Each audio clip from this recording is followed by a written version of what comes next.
Fala, antenados, tudo bom com vocês? Eu sou o Wesley. E eu sou a Amanda. E no vídeo de hoje a gente abre o último episódio da nossa cobertura do Oscar. A gente vai falar da principal categoria, aquela que a gente espera um ano inteirinho. Esse ano a gente esperou muito mais do que um ano. Que é o melhor filme do ano. E a gente só tem peso pesado. Muitos a gente nem esperava que estaria aí, mas vamos comentar. Lembrando que esse vídeo contém as nossas opiniões, elas não são a verdade absoluta. Então vem com a gente.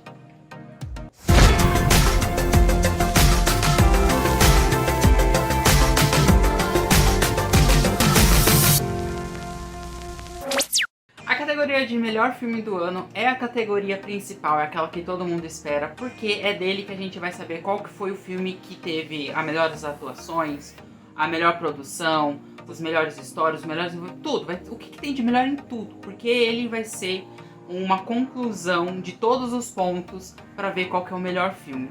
A gente falou lá no vídeo sobre os diretores, que a categoria de melhor diretor e melhor filme é um pouco confusa quando a gente for ver o que caracteriza o melhor diretor e o melhor filme, porque geralmente o diretor ganha no mesmo ano que seu filme ganha o melhor filme. Como aconteceu no ano passado, que o Bong Joon-ho ganhou melhor diretor e também melhor filme por Parasita, sendo o primeiro ano de 92 anos de Oscar que um filme que não foi produzido em Hollywood, não foi produzido falando inglês, ganhou o Oscar. Bom, dentro dos indicados, né, já vamos falar dos indicados. Mas assim, nós tivemos grandes surpresas nas indicações, o que me deixou muito contente. E esse Oscar, ele tá com indicação de duas diretoras, né, duas mulheres que produziram seus filmes. E os filmes estão nessa categoria de entre os melhores dos melhores.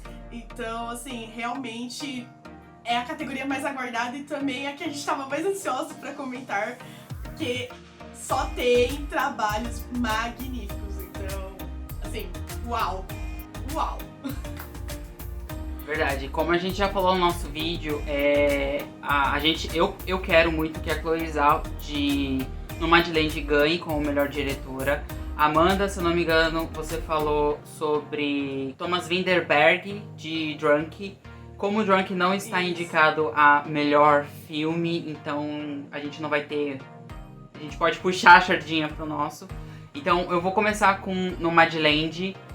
A Chloe Zhao, como eu falei, acho que ela foi uma excelente diretora. Ela tomou ótimas decisões para conduzir essa história, para abordar a personagem principal.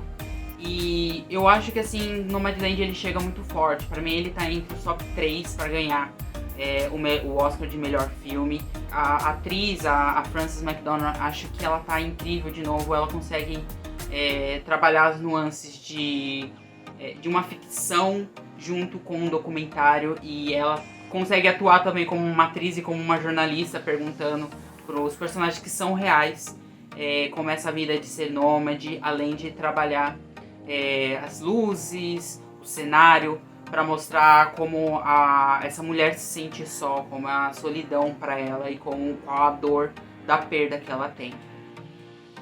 Nomadland pra mim foi uma surpresa. É realmente um filme que ele traz um diferencial, porque ele conta um pouquinho de pessoas que vivem a vida de uma maneira muito diferente do que a maior parte da sociedade, né? No geral, nós somos criados para trabalhar e ter uma casa própria, ter o próprio teto. E aí esse filme ele retrata aí a vida de pessoas que eles não têm isso, eles vivem na estrada, eles vivem de forma livre, assim, entre aspas, se a gente for comparar.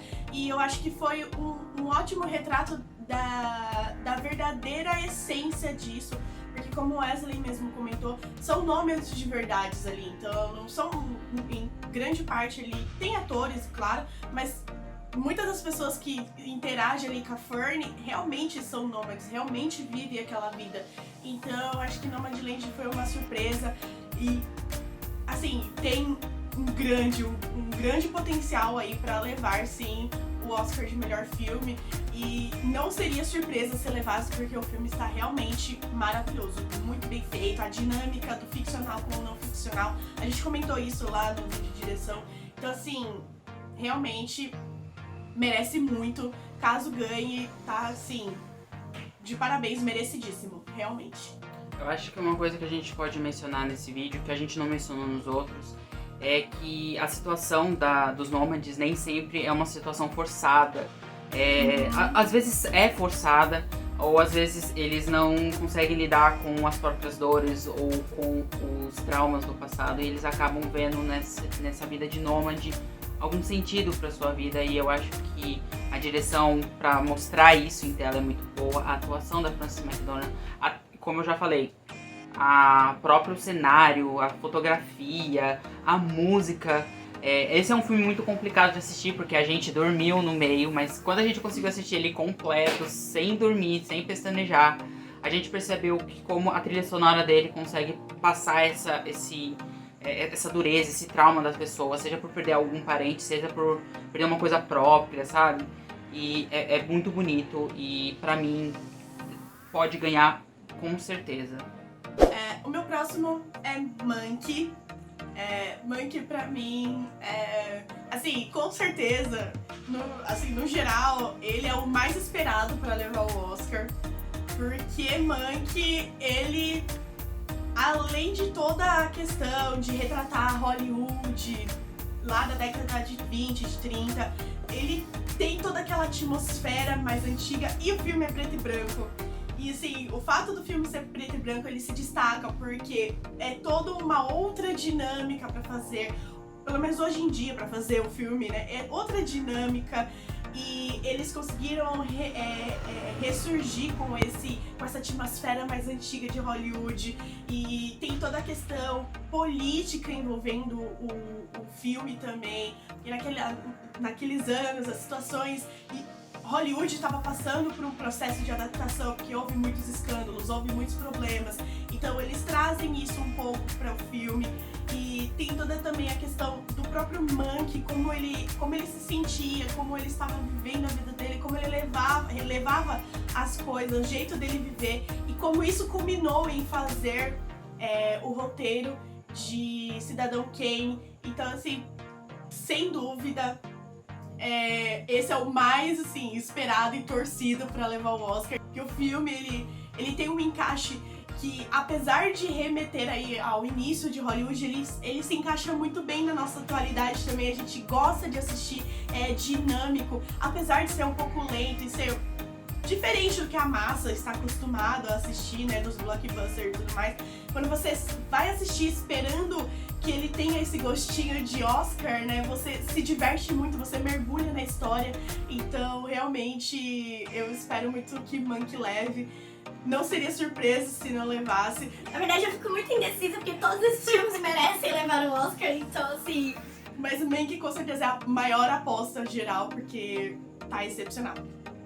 Verdade, eu concordo também com você. Vale apontar aqui que o Mank, ele acaba cobrindo um dos favoritinhos do Oscar a ganhar, já que o Oscar gosta muito de premiar alguns certos de filmes. E Mank, ele acaba falando sobre a própria Hollywood e um cenário político bem nas entrelinhas. Mas principalmente por ele retratar uma Hollywood da década de 30. E não apenas retratar, mas também como levar em sua edição de som, em sua sonoplastia, como era gravado o som naquela época, porque é muito legal ver eu principalmente, eu tô assistindo nos últimos meses muitos filmes clássicos que são preto e branco, que foram lançados na década de 40, 50, e é incrível como é fiel a fotografia, o jogo de iluminação, o som que eles utilizam, som ambiente, que não tem nenhum tipo de filtro, e é muito bonito. E David Fincher, eu acho que ele acertou em cheio em todas as suas decisões para entregar esse filme, até mesmo a sua montagem é muito dinâmica, ela dá um ar muito moderno a um filme que é bem antigo e presta essa homenagem a um dos filmes mais memoráveis da história do cinema. Bom, como agora a gente tá concordando muito nos nossos favoritos aqui, vai começar a primeira discordância. Bom, eu acho que dentre os outros 6 filmes que estão sendo indicados, um grande favorito a vencer o Oscar é o 7 de Chicago, um filme que foi lançado no ano passado pela Netflix. E eu, mais uma vez, é como a história foi contada e quando começa os créditos, o que a gente leva depois disso. Eu acho que o Set de Chicago, ele consegue contar uma história que é muito fragmentada, porque a gente tem 8 pessoas diferentes, a gente pode contar 10, se a gente contar o advogado, o juiz e a força policial que está contra o Set de Chicago de verdade. Mas ele é uma história bem fragmentada, disse-me disse, cada um tem a sua versão, e a gente vai vendo ao longo do filme esses pequenos fragmentos construindo um filme bem mais complexo, um filme que fala sobre lutar pelo ideal, lutar para salvar vidas de pessoas numa guerra que é desnecessária. E eu acho que a produção estética, os atores estão incríveis. A gente falou no nosso vídeo de atuação que a gente quer muito que o Sacha Baron Cohen vença como ator coadjuvante. Não é à toa. Ele tá incrível no papel que ele tá. O Ed Redmayne também tá. Todos os atores são muito bons. A gente conhece um pouco mais dele. E eles conseguem pegar um filme de um pouco mais de 2 horas e trabalhar vários personagens ao mesmo tempo e sem deixar que nenhum tenha o seu desenvolvimento interrompido ou tenha esse desenvolvimento pela metade. Eu acho isso incrível e pra mim também é um dos meus favoritos a vencer o Oscar desse ano. Mas diferente do Wesley, meu terceiro lugar está pra Minari, porque além de ser um filme lindo, tocante, que retrata uma época realmente onde havia aquela... Além, claro, de toda a imigração, a forte imigração que estava existindo naquela época, porque a Coreia do Sul estava em um momento conflituante, existia uma grande onda de imigração. Mas não é isso, eu acho que esse é um filme que ele retrata um pouquinho sobre aquela ilusão do sonho americano, sabe? Eu senti muito isso, que muitos filmes pregam aquela coisa do sonho americano, de você conseguir as suas coisas. E a gente sabe que lá o capitalismo é muito diferente do que a gente conhece aqui no Brasil. Então, assim, existe um penhasco inteiro de distância entre o capitalismo que nós vivemos aqui e o capitalismo de lá. Naquela época já era muito à frente do que a gente conhece hoje aqui no Brasil. Então, assim, eu acho que esse filme ele retrata um pouco da ilusão do sonho americano e das dificuldades que se conseguir chegar no patamar que se espera de conquistas, onde as pessoas falam, nossa, agora sim estou bem sucedido. Mas não só por isso, eu acho que o relacionamento familiar do filme também é muito bem retratado e tem toda uma camada, principalmente entre o personagem principal e a avó dele, que tem todo um conflito, mas ao mesmo tempo é afetuoso, porque eles se estranham, mas ao mesmo tempo eles estão pensando no melhor um pro outro e também pra família em geral. Então, assim, esse filme me tocou muito. E, assim, um outro ponto muito importante é que ele está fora da categoria de pessoas brancas, né? O elenco, em grande parte, ele é um elenco asiático. Então, assim, eu espero que ganhe pela diversidade deles também, porque eu acho que a inclusão, a diversidade é muito importante. Então, eu realmente espero. Esse é meu top 3 por todos esses motivos. E se levar, eu vou ficar, assim, muito, muito feliz. Muito feliz mesmo. Assim, já pra concluir aqui, o que eu acho desses 3, os meus favoritos, Nomadland, Monkey e o Set de Chicago. Pra mim, quem vence, avaliando tudo e querendo dobradinha, é Nomadland. Eu acho que ele conseguiu trazer a visão da diretora e conseguiu levar isso para o público. Eu acho que dos 3, acho que ele é o grande favorito a vencer, na minha opinião, é o Nomadland. E qual que é a sua?